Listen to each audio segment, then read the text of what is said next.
Madalas na i-chismis si Ingrid ng mga kapitbahay. Paano ba naman kasi, ay mahilig siya sa mga pusa. Palagi niyang pinapakain ng mga hayop na ito na walang nagmamay-ari. Ano ba naman yan, iha? Kaya namimihasa yung mga pusa na yan at nagnanakaw ng maulam dahil sa ginagawa mo. Reklamo ni Aling Ezra. Ang matabang babae na ito ang nangungunang pakialamera at chismosa sa kanilang lugar. Hindi naman po siguro mangyayari yun, Manang, kung babantayan ng mabuti ang ulam. Dahilan naman ni Ingrid. Ano bang mapapala mo sa mga pagpapakain sa pusa na yan, ha? Magkakapera ka ba dyan? Pabirong tanong ni Aling Ezra.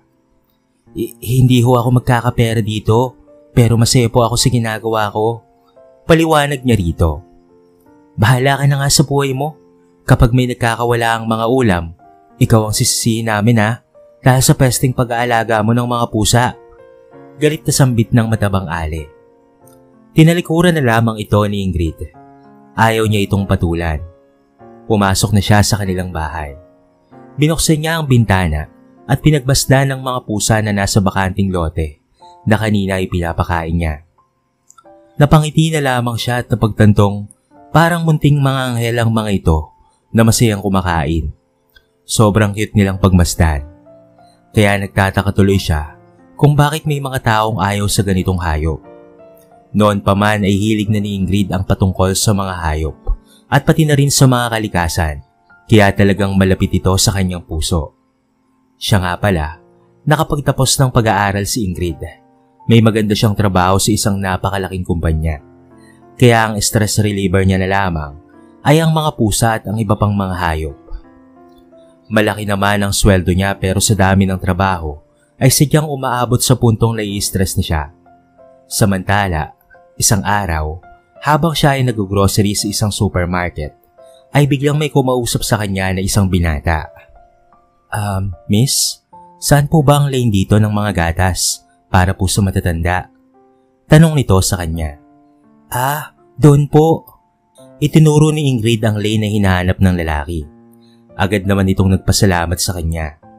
Samantalang si Ingrid naman ay nagtungo sa counter. Tapos na kasi siyang mamili. Napuno niya ang isang cart. Marami siyang ipinamili para hindi na siya pabalik-balik pa. Nang matapos niyang mabayaran ang kanyang mga pinamili, ay nagtungo na nga siya sa parking lot. Naroon kasi ang kanyang van. Habang inilalagay niya sa kanyang sasakyan ang mga ipinamili, ay may lumapit sa kanya. Iyon ay walang iba kung hindi ang binata. Dito rin pala nakaparada ang sasakyan mo? Gusto mo pa ng tulong, miss? Bati nito sa kanya. Oo nga Sige. Ang dami rin kasi ng ipinamili ko Natatawang pahayag naman ni Ingrid. Tinulungan nga siya ng lalaki. Matapos ito ay nagpasalamat siya rito. Bago sumakay ang binata, ay nagpakilala ito sa kanya. Ako nga pala si Ruru. Ano nga palang pangalan mo, miss? Tanong pa nito sa kanya. Napangiti naman ang dalaga habang nagsasabi ng, Ingrid, masaya akong makilala ka, Ruru. Maraming salamat talaga sa pagtulong mo sa akin, ha? Napangiti na lamang ng matamis ang lalaki at sumaludo ito sa kanya. Makaraan ito ay pumasok na ito sa sasakyan. Ganon rin naman ang kanyang ginawa. Hindi maipaliwanag ni Ingrid ang sarili dahil parang sumaya ang mundo niya nang masilayan ang mukha ng binata. Kagaya ng nararamdaman niya kapag inaalagaan ng mga pusa. Hinihiling ni Ingrid na sana ay muli silang magkita. Siya nga pala, day off niya ng sandaling iyon, kahit nakapag-grocery siya. Samantala, may ipinamili rin na cat food si Ingrid kaya lumabas siya ng bahay para pakainin ng mga pusa. Kaya nga lang, ay nalumo siya nang makita na yung isa sa kanyang mga pusa ay bigla na lamang namatay. Base na rin sa bumubula nitong bibig, ay nalason ito. Malakas ang kutob niya na nilason ito ng isa sa mga galit sa pusa. Kaya naman galit na bumulong na lamang si Ingrid sa kanyang sarili. Kung sino man ang may gawa nito, sana ikarmahin ka. Hanggang sa nangyari na nga ang pagkakataon na iyon, kung saan inatake sa puso si Aling Ezra at ito ay namatay. Nabalitaan nga niya ito. Noong dumala siya sa lamayan, ay nilapitan siya ng mga apo nito. Inamin nito na nilaso ng matanda ang isa sa kanyang mga pusa dahil nakita nila iyon habang sila ay naglalaro. Humingi ng tawad ang mga bata sa kanya at alam nilang nakarma ang kanilang lola dahil sa ginawa nito sa pusa. Ang sabi naman ni Ingrid ay pinapatawad na raw niya ang matanda. Matapos niyang sumilip sa kabaong ay naghulog siya ng donasyon. Kaya naman napanatag na rin ang loob niya kahit papaano. Kahit may atraso ito ay pinatawad niya na ito. Kaya naman sa susunod ay iingatan na niya ang kanyang mga pusa. Total ay malawak naman ang likod bahay niya. Magpapagawa na lamang siya ng malaking kulungan ng mga ito para masigurado ang kaligtasan ng mga pusa. Yun nga ang ginawa ni Ingrid. Nag-hire siya ng gagawa ng malaking kulungan. Mabilis rin naman itong natapos. Kaya sa bandang huli ay doon niya na inilagay ang kanyang mga pusa. Naiingatan na niya ang mga alagang hayop roon. Kompleto rin siya sa lagayan ng pagkain at inumin. Kaya naman tuwang-tuwa siya dahil nasa maayos ng kalagayan ng mga pusa niya. Samantala, noong sumapit ulit ang pag-grocery niya, hindi niya inaasahan na muling magkukrus ang landas nila ni Ruru. "Uy Ruru, ikaw pala. Masaya ako't nakita ulit tayo." Sambit ni Ingrid. "Oo nga eh, ewan ko ba? Hindi naman ako mamimili gaya mo. Mukhang nagkataon lang siguro ito. Nandito lang ako para maglibot-libot. Stress kasi ako sa trabaho eh." Paliwanag nito sa kanya. "Siguro ay nagkataon nga lang talaga to. Kahit ako Ruru eh, stress rin ako sa trabaho." "Ah, ganun ba Ingrid? Siya nga pala, pagkatapos mong mamili, pwede ba naiyain kitang lumabas? O kahit dito lang sa mall na ito, dito na lang tayo mag-dinner." Napangiti ng matamis si Ingrid habang nagsasabi ng, "Okay, sige Ruru." Kaya yun nga ang nangyari. Kumain sila sa food chain na nasa loob lang mismo ng mall na iyon. Nalaman ni Ingrid na isang supervisor pala si Ruru sa kumpanyang pinapasukan nito. Maraming trabaho kahit sobrang nai-stress ang binata. Pero kinakaya pa naman ito para sa kanyang pamilya. Natanong rin siya nito kung ano ang kanyang trabaho. Sinabi niya naman na isa siyang manager. Nagulat naman si Ruru dahil hindi nito akalain na ganoon pala siya. "Alam kong masyadong personal ang tanong ko na ito, pero may boyfriend ka na ba, Ingrid?" Tanong nito sa kanya. Agad namang umiling ang dalaga. "Naku Ruru, wala pa. Single pa ako."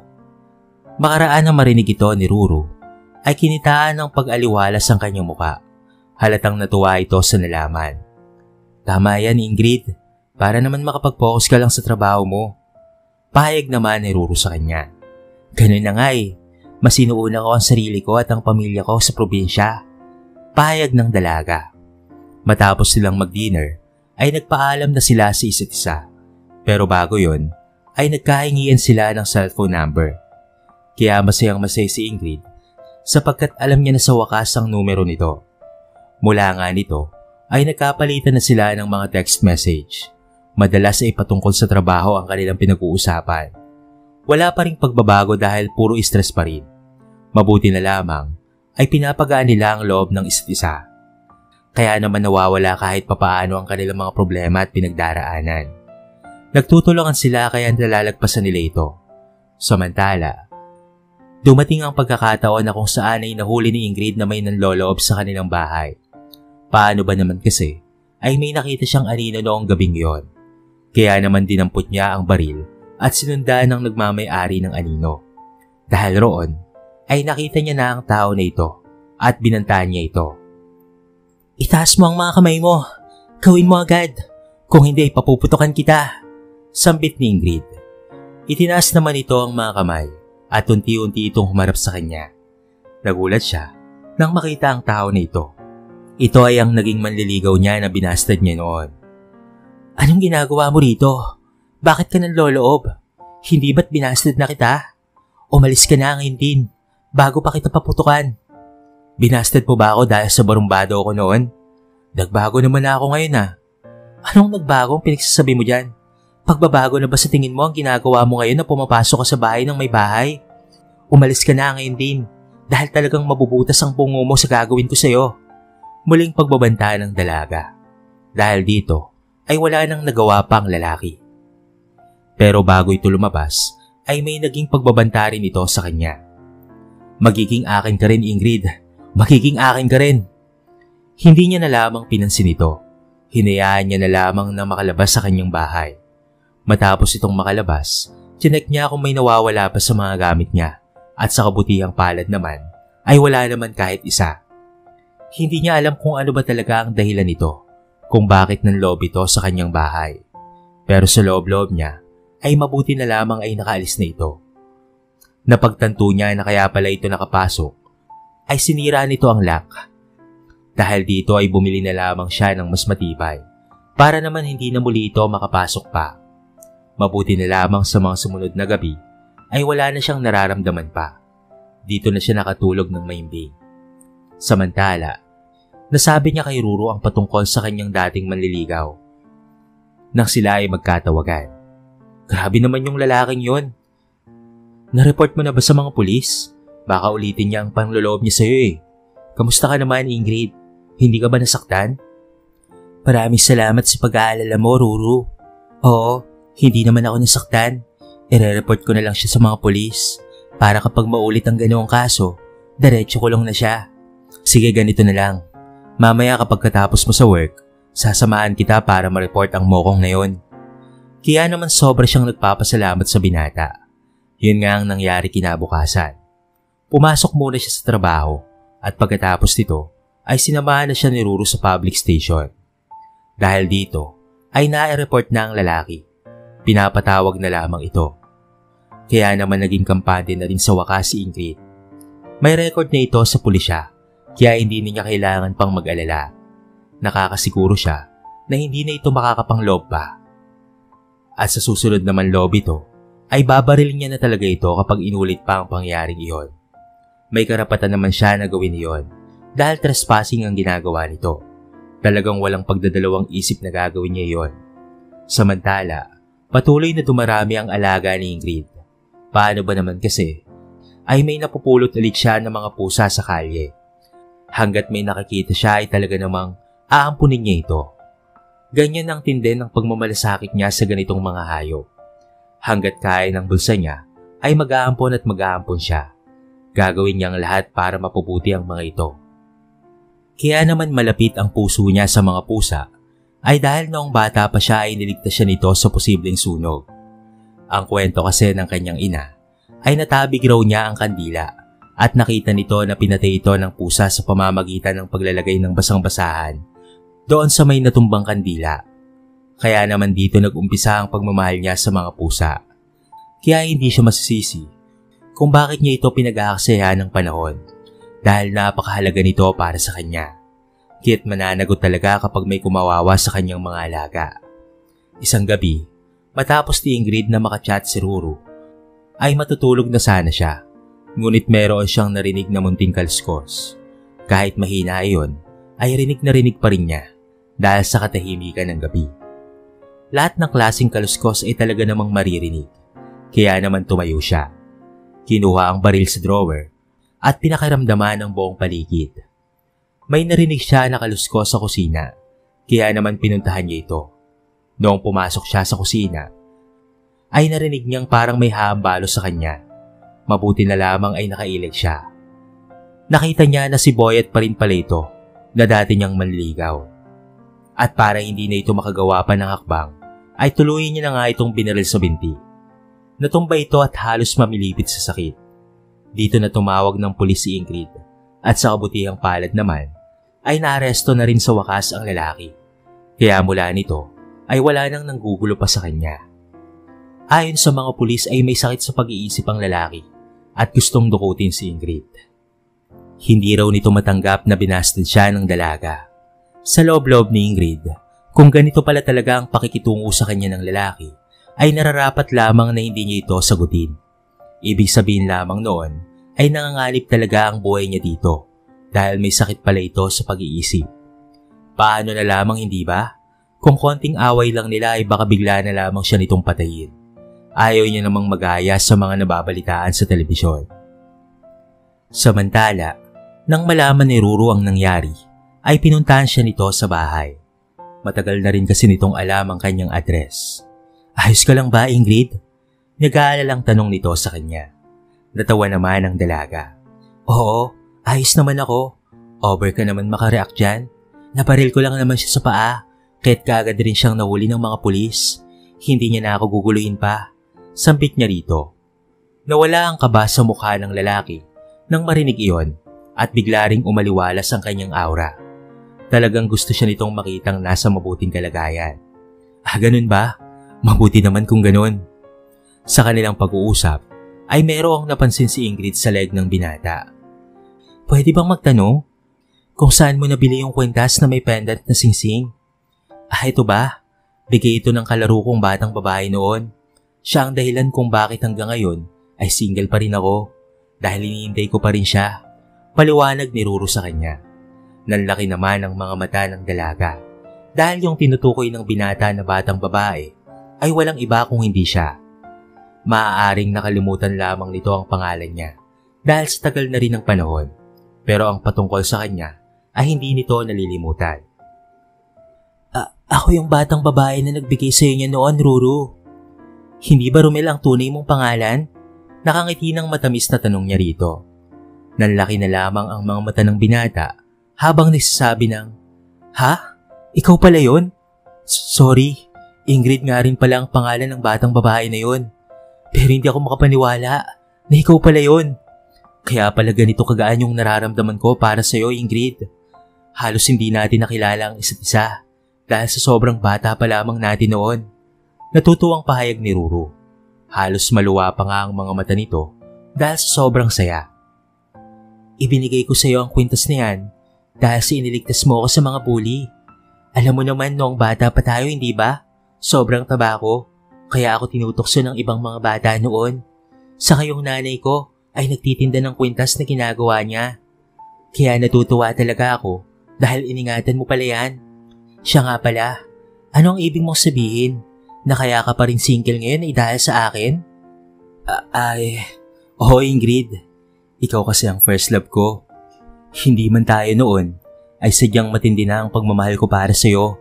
Kahit mga bata pa lamang tayo noon. Nagkahiwalay lang tayo ng landas noon, noong nagpunta kami ng Japan. Napilitan lang talaga akong sumama, Ingrid.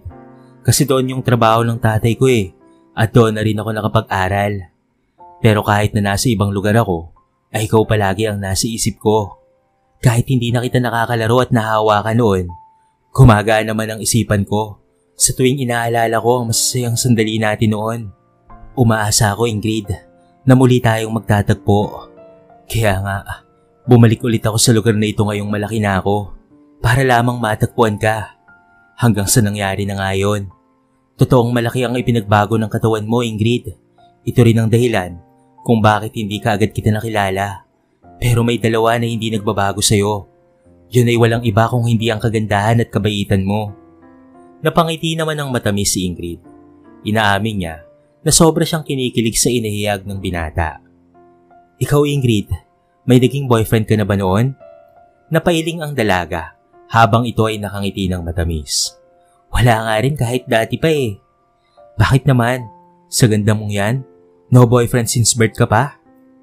Kasi, may hinihintay kasi ako. At sino naman yun? Napakaswerte naman ng lalaking yun. Ikaw yung lalaking yun. Ikaw yung lalaking matagal ko nang hinihintay na bumalik sa Pilipinas. Ikaw yung swerteng lalaki na yun. Sobra talaga akong natutuwa dahil nagkita ulit tayo sa wakas. Kung ganon, Ingrid, pwede ba akong manligaw sa'yo? Umasa ka na kapag naging tayo, ay poprotektahan kita. Katulad ng ginawa ko noong mga bata pa lamang tayo. Pasensya ka na kung hindi kita gaanong naprotektahan ngayon Alam mo naman kasing nahihiya pa ako na magpunta-punta sa bahay nyo. Saka, wala ka naman kasing sinasabi sa akin na ginugulo ka pala ng lalaking yon. Kung nabanggit mo man yan, ay huli na. Pero nangangako ako na magiging mabuting kasintahan ako sa'yo at magiging tapat at totoo. Dahil dito, ay natawa na lamang si Ingrid habang nagsasabi ng, Grabe, para kang nag-a-apply ng trabaho Oo sige, pwede mo naman akong ligawan, basta't maging matyaga ka lamang Nakangiting tugon ng dalaga. Kaya naman iyon nga ang ginawa ni Ruru. Kapag tapos na ng trabaho nila, ay palagi niyang dinadalhan ng bulaklak at tsokolate ang dalaga. Nakukuha rin ito ang kanyang kiliti. Paano ba naman kasi? Dinadalhan na rin siya nito ng isang sakong cat food kapag konti na lamang ang stock niya. Samantala, nang minsan ngang bumisita ang pamilya ni Ingrid sa kanyang tirahan, naalala nila si Ruru bilang isang mabuting kababata ni Ingrid noon. Kaya nga pati ang kanyang pamilya ay botong-boto sa binata. Nakikita nila na magiging mabuting kasintahan ito para sa kanya. Kaya naman sa bandang huli ay sinagot niya na nga ito. Lumipas ang 2 taon ay kinasal na rin sila at nagkaroon ng isang anak. Suportado rin ni Ruru ang advokasya ng kanyang misis. Sa pamamagitan ng pag-aampon ng mga pusa at ng iba pang mga hayop na walang nagmamay-ari. Ngayon nga ay meron na silang malaking shelter na para sa mga alagang hayop. Dito na pagtanto ni Ingrid na yung totoong pag-ibig pala kahit minsang pinaghiwalay ng tadhana ay muling pagtatagpuin ng panahon. Gaya na lamang ng love story nilang mag-asawa. Nagkakaunawaan sila at magkatuwang sa pagpapalaki sa kanilang anak at iisa lamang ang kanilang hobby. Iyon ay ang pag-aaruga ng mga alagang hayop. Sa kwentong ito ay marami tayong mapupulot na aral. Isa na nga riyan ay ang magkaroon ng pagmamalasakit sa mga hayop. May breed man ito o wala. Hindi man tayo kasing fashionate na katulad ni Ingrid, pero malaking bagay na ang hindi natin sakta ng mga hayop na nakikita natin sa daan. Tulad natin ay meron na rin silang buhay at nangangailangan ng aruga. Pagdating naman sa pag-ibig ay huwag mamadaliin ang lahat ng bagay sapagkat may tamang oras para dito. Kung kayo talaga, ay kayo talaga hanggang sa uli. Gagawa at gagawa ng paraan ng Diyos upang kayo ay pagtagpuin muli. Kaya naman ang pinaka-importante at mahalaga sa lahat ay ang magtiwala lagi sa itaas. Sapagkat siya ang masigit na nakakaalam ng mas magandang plano para sa ating buhay. Hanggang dito na lamang mga kaibigan ang ating kwento. Sana po ay nagustuhan nyo. Hanggang sa muli,